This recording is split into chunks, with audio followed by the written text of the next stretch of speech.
For there is not a word in my tongue, but lo, O Lord, thou knowest it altogether.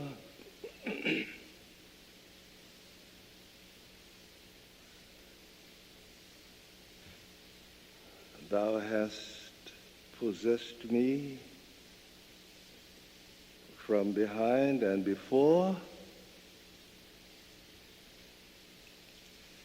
and laid thy hand upon me. Such knowledge is too wonderful for me. It is high. I cannot attain unto it.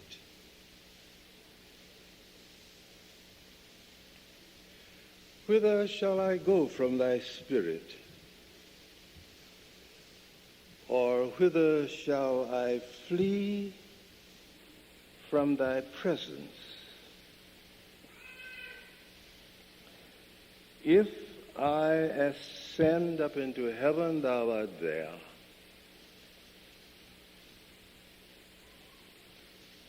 If I make my bed in hell, behold, thou art there. If I take the wings of the morning and fly to the uttermost parts of the sea, even there shall thy hand hold me, and thy right hand shall steady me. If I say, surely the darkness shall cover me, even the night shall be light about me. The darkness and the light are both alike to thee, for thou hast covered me in my mother's womb, and in thy book all my members were written, which in continuance were fashioned, when as yet there was none of them. How precious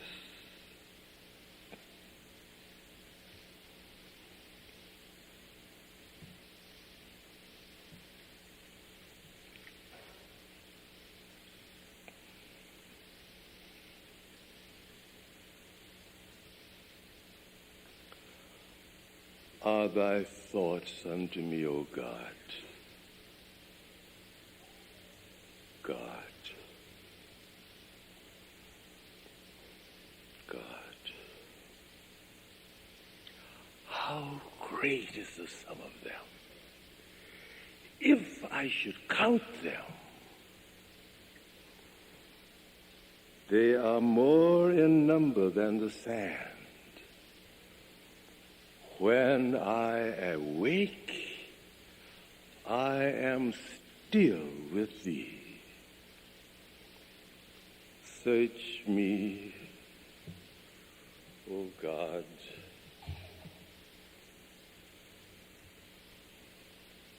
and know my heart.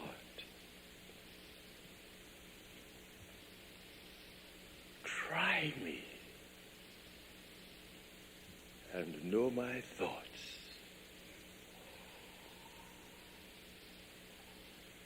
And see if there be any wicked way in me, and lead me in the way everlasting.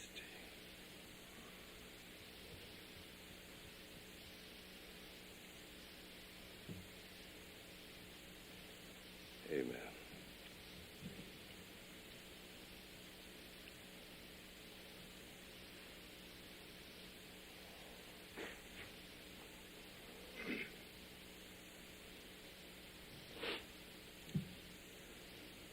Mr. President and everybody else,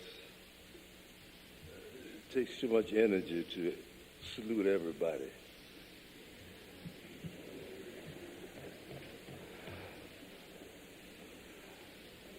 I'm very glad. I'm very glad to be in this chapel again.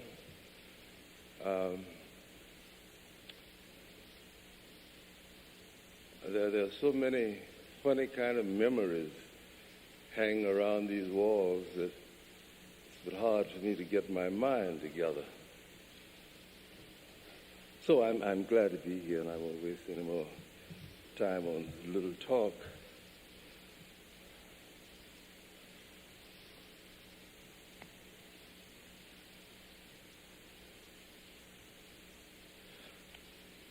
You know, this is a very difficult moment because I can't get things together.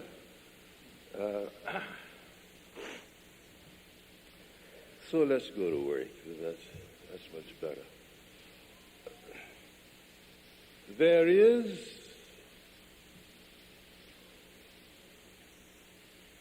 in every person something that waits and listens for the sound of the genuine in herself. I should ask you to forgive me for not getting all these 6 terms, person and man, or just remember my generation. And that's all I ask you to do, because I'm trying to remember yours.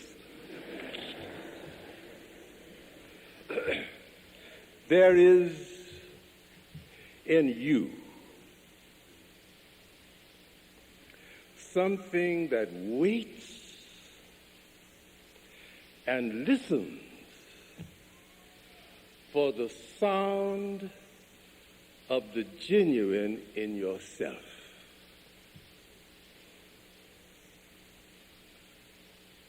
Nobody like you has ever been born. I didn't say thank goodness. And no one like you will ever be born again. You are the only one. And if you miss the sound of the genuine in you,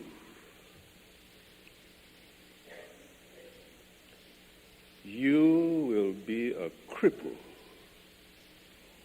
all the rest of your life.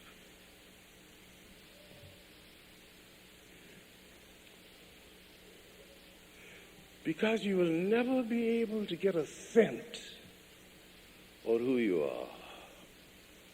Do you remember in the book, Jesus and his disciples were going through the woods or hills, and there appeared in the turn of the road a man who was possessed of devils, as they thought.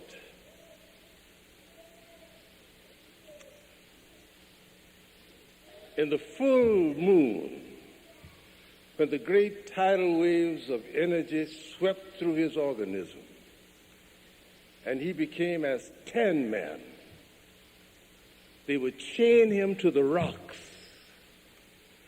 And then when a spasm of energy rocked his body, he would burst the chains and go screaming through the hills like an animal in pain. And then he met Jesus on the road. And Jesus asked him one question. Who are you? What's your name? And for a moment, his tilted mind righted itself. And he said, that's it. I don't know. There are legions of me, and they riot in my streets. If I only knew, then I would be whole.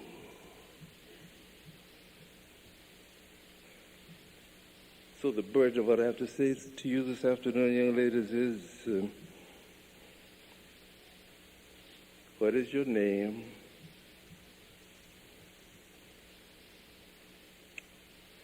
Who are you? And can you find a way to hear the sound of the genuine in yourself?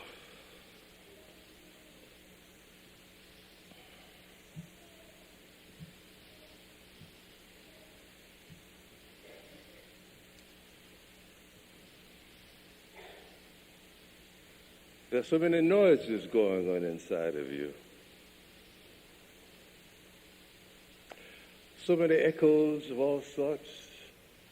So many internalizing of the rumble and the traffic, the confusions, the disorders by which your environment is peopled, that I wonder if you can get still enough, not quiet enough, still enough to hear rumbling up from your unique and essential idiom the sound of the genuine in you.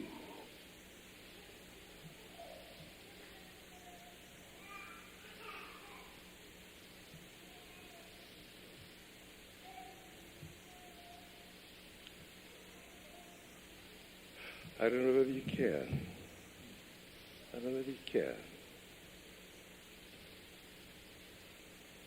But this is your assignment.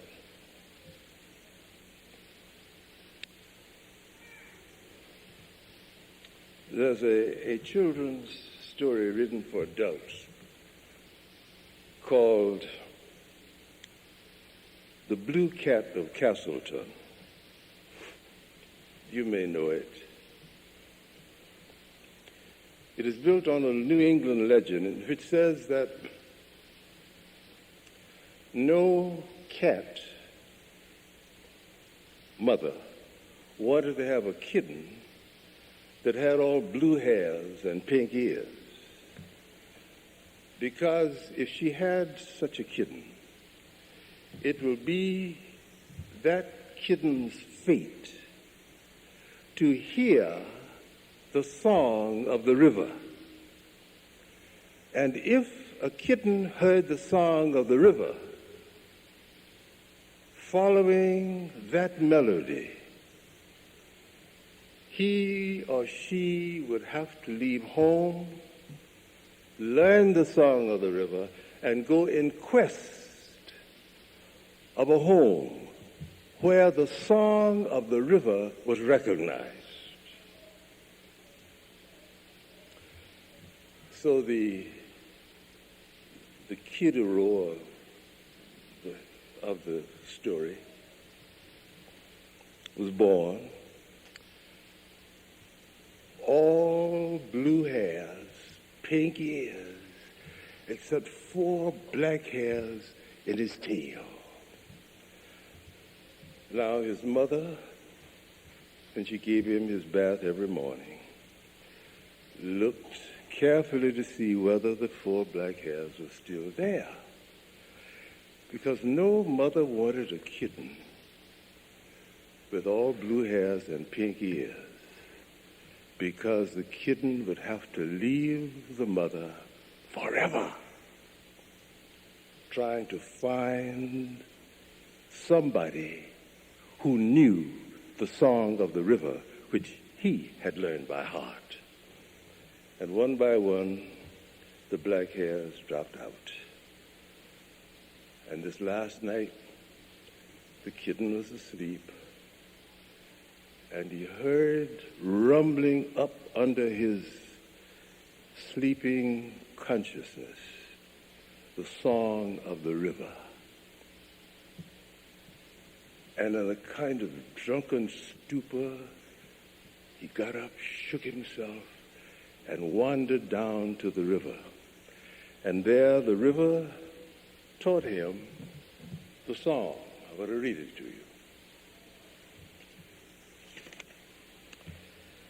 you. Sing your own song, said the river. Sing. Sing your own song. Out of yesterday's song comes, it goes into tomorrow. Sing your own song. With your life, fashion, beauty, this too is the song. Riches will pass and power, but beauty remains. Sing your own song. All that is worth doing, do well, said the river. Sing. Sing your own song. Certain and round be the measure, every line graceful and true. Time is the mold, the weaver, the carver, time and the workman together. Sing your own song. Sing well, the river said. Sing your own song. Sing well.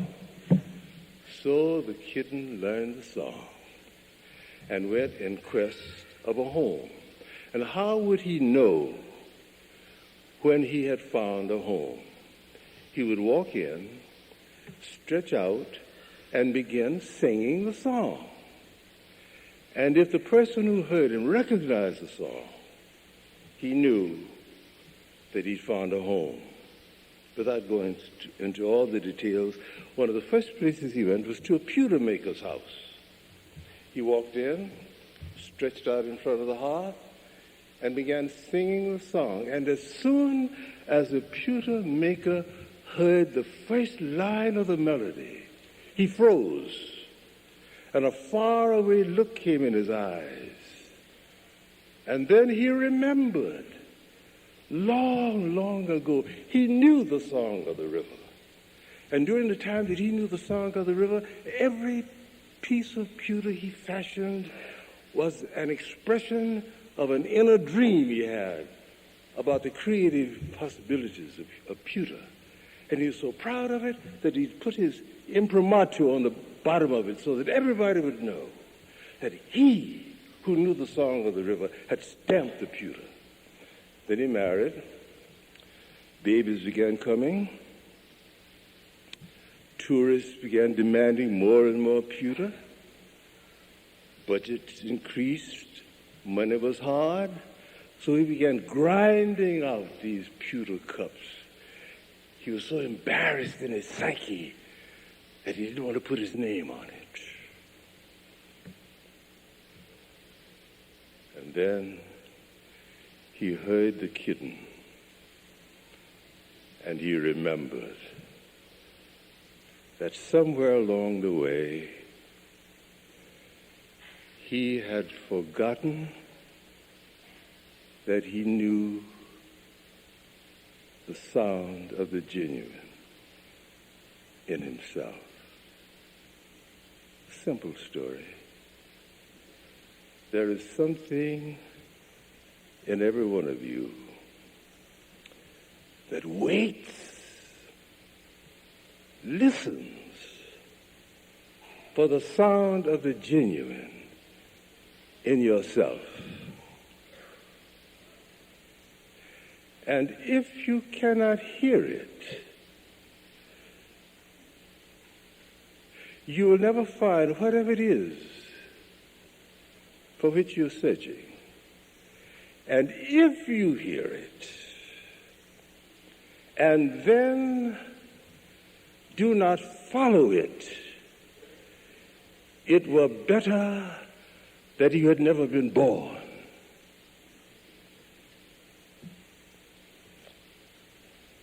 Now think a little more with me. However uncomfortable you may be sitting there, I'm working. So just do the best you can, because that's what I'm doing.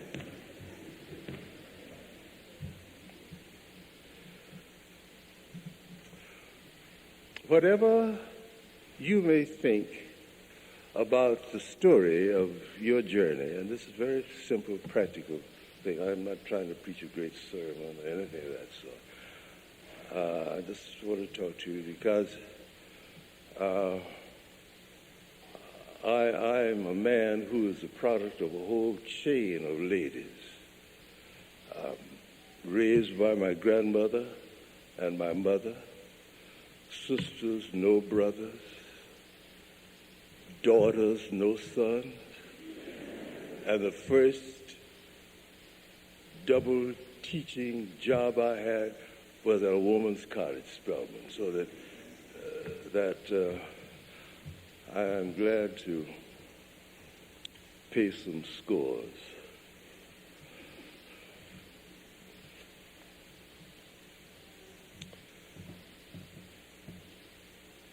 You, and please don't be bored by my repeating this over and over, you are the only you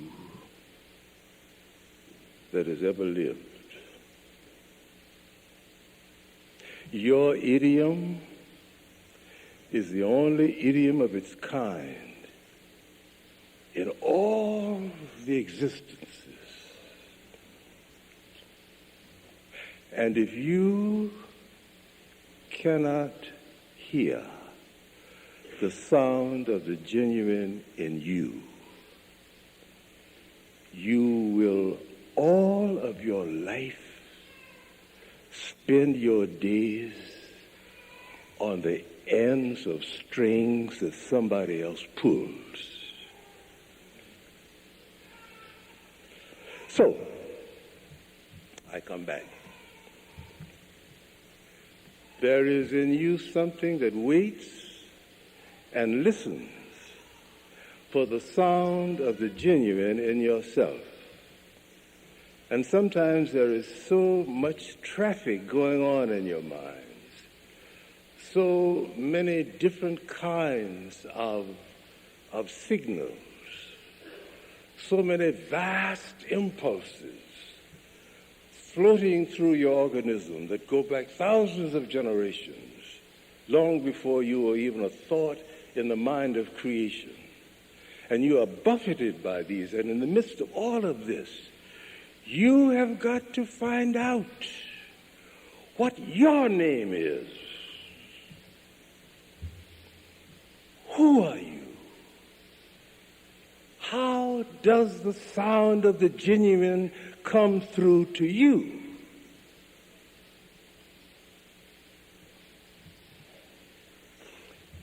When I was a student in Rochester, New York, late one night I was coming down Main Street. About 12:30, streetcars had stopped running, no traffic. And I thought I heard water flowing under Main Street. So the next day I asked one of my friends who lived in Rochester, is there some water, river, canal, something on the Main Street? He said, oh yes, a part of the Erie Canal goes under Main Street. But during the day, so much traffic, streetcars, automobiles, you can't hear it. But when the noise dies, then there comes floating up from under Main Street the sound of the Erie Canal.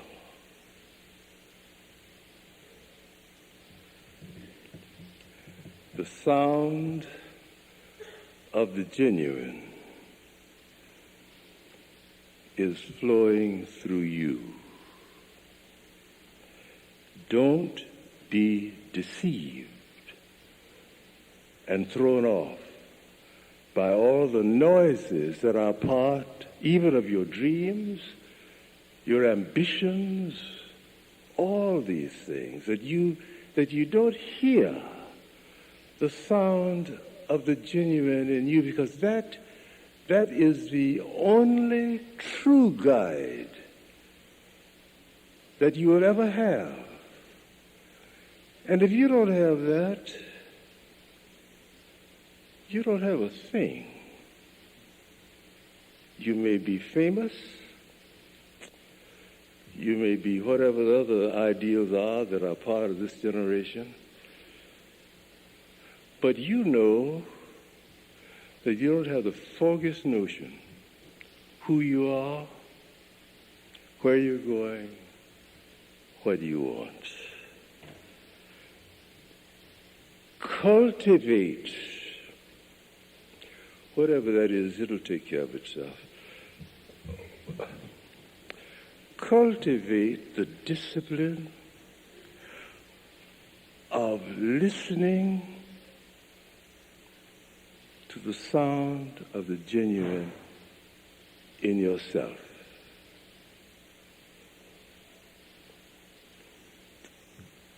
Now, there's something in everybody that waits and listens for the sound of the genuine in other people.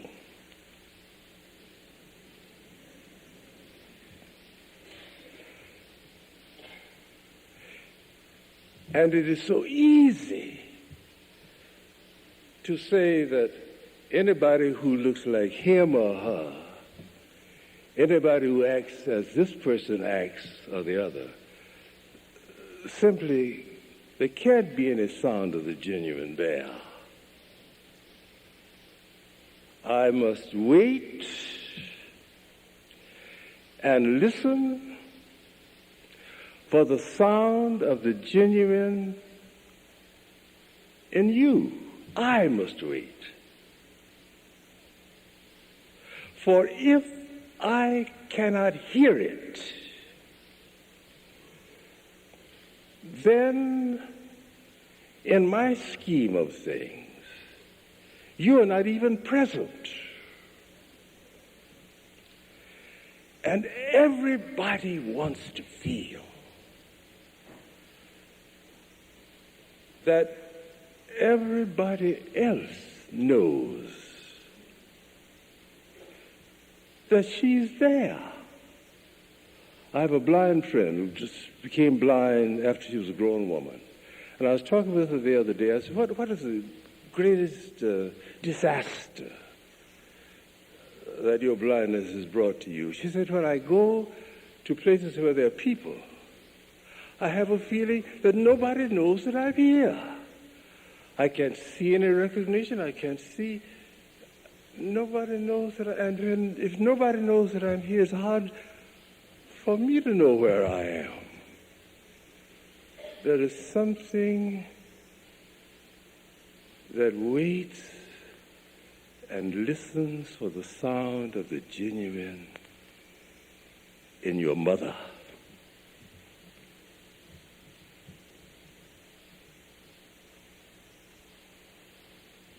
in your father,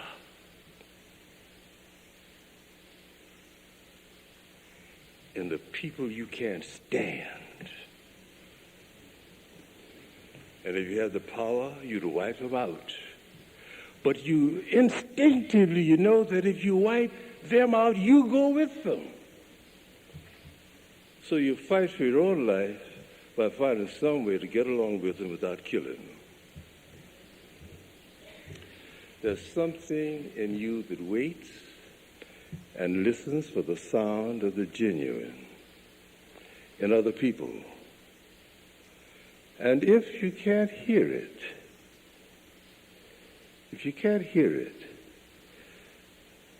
then you are reduced by that much. Now, 2 more little steps, and I'll stop. I won't be through, but I'll stop.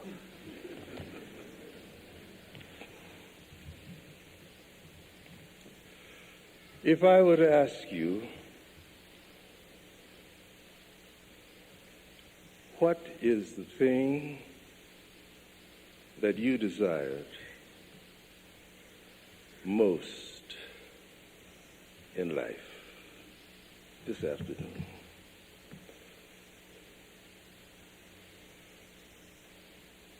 You'd say a lot of things off the top of your head, most of which you wouldn't believe, but you would think that you were saying the thing that I thought you ought to think that you should say. But I think that if you were stripped to whatever there is in you that is literal and irreducible, and you tried to answer that question, it may be something like this. I want to feel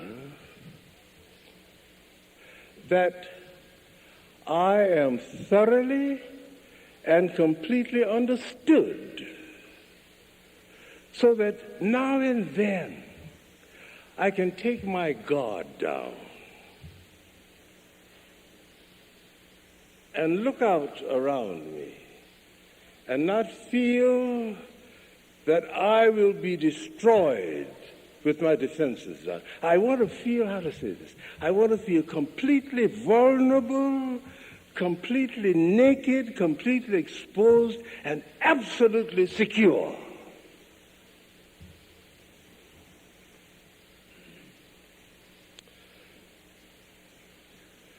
This is what you look for in your children when you have them.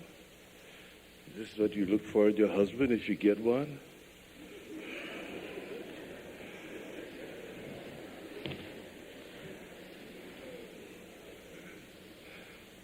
That I can run the risk of radical exposure and know that the eye that beholds my vulnerability will not step on me. That I can feel secure in my awareness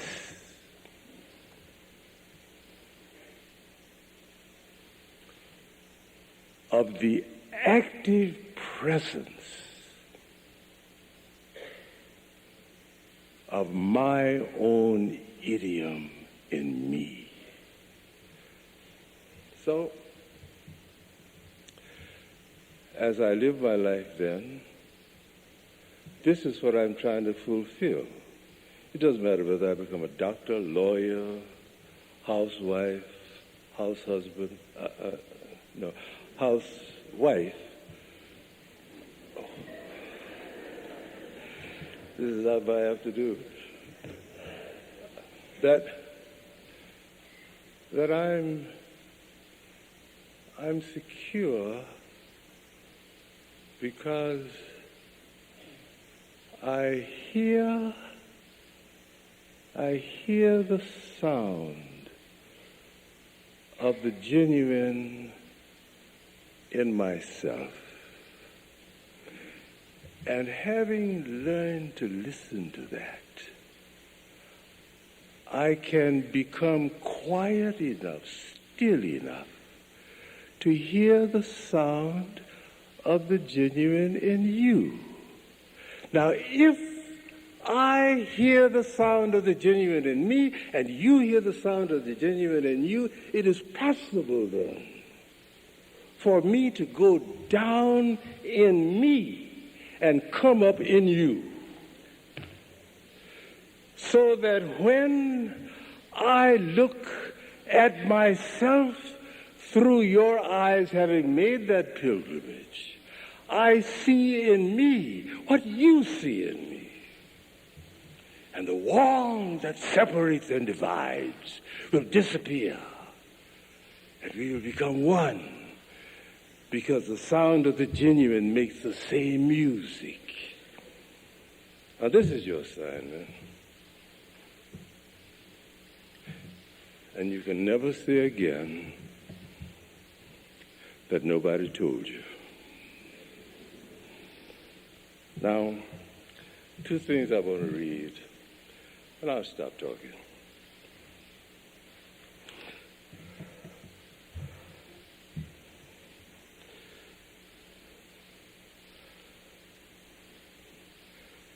Go thy way,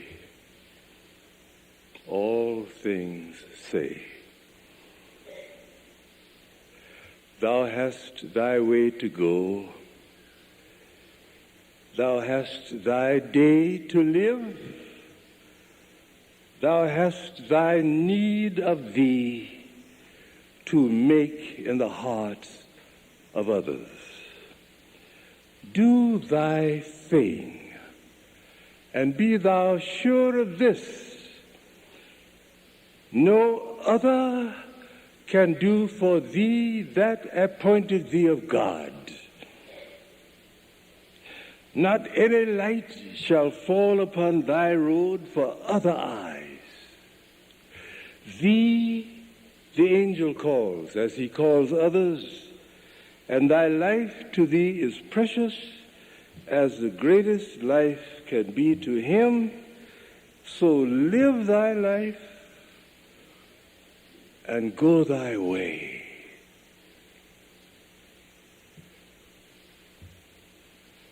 So that God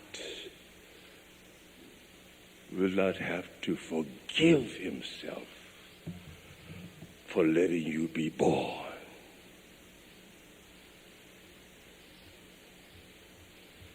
There is in every person that which waits, and listens for the sound of the genuine in himself. There is that in every person that waits, and listens for the sound of the genuine in other people. And when these two sounds come together, this is the music God heard when he said, "Let us make man in our image."